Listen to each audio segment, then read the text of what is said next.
La siguiente tabla muestra un método simple para estimar los niveles de riesgo de acuerdo a su probabilidad estimada y a sus consecuencias esperadas. Como pueden observar, esta tabla muestra los niveles de riesgo, desde la probabilidad hasta las consecuencias. En la probabilidad podemos encontrar desde baja hasta la alta, y las consecuencias desde ligeramente dañino hasta extremadamente dañino. Los niveles de riesgo indicados en el cuadro forman la base para decidir si se requiere mejorar los controles existentes o implantar unos nuevos, así como la temporización de las acciones. En la siguiente tabla se muestra un criterio sugerido como punto de partida para la toma de decisión. La tabla también indica que los esfuerzos precisos para el control de riesgo y la urgencia con los que deben adoptarse las medidas de control deben ser proporcionales al riesgo.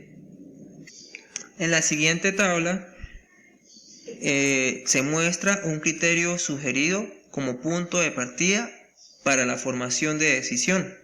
También indica que los esfuerzos precisos para el control de los riesgos y la urgencia que deben adoptarse las medidas de control deben ser proporcionales al riesgo, como les comenté anteriormente.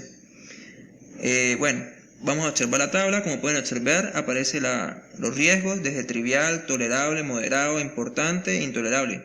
Por ejemplo, un riesgo trivial no se requiere acción especificada. Un riesgo importante no debe comenzar el trabajo hasta que se haya minimizado el riesgo. Puede que se precisen recursos considerables para controlar el riesgo. Cuando el riesgo corresponde a un trabajo que se está realizando, debe remediarse el problema en un tiempo inferior de los riesgos moderados.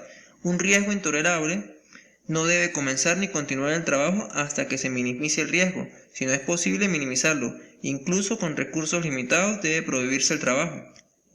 La cuarta etapa consiste en preparar un plan de control de riesgos. El resultado de una evaluación de riesgo debe servir para hacer un inventario de acciones con el fin de diseñar, mantener o mejorar los controles de riesgo.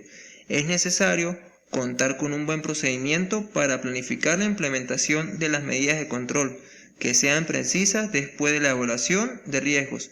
Los métodos de control deben escogerse teniendo en cuenta los siguientes principios: combatir los riesgos desde su origen, adoptar el trabajo a las personas en particular en la que respete a la concepción de los puestos, tener en cuenta la evolución de la técnica, sustituir lo peligroso por lo que entrañe poco o ningún peligro, adoptar las medidas que antepongan la protección colectiva a la individual, dar las debidas instrucciones a los trabajadores. El quinto y último paso es revisar el plan. El plan de adecuación debe revisarse antes de su implementación, considerando lo siguiente: si los nuevos sistemas de control de riesgo conducirán a niveles de riesgo aceptables, si los nuevos sistemas de control han generado nuevos peligros. La opción de los trabajadores afectados sobre la necesidad y la operatividad de las nuevas medidas de control. La evaluación de riesgo debe ser en general un proceso continuo.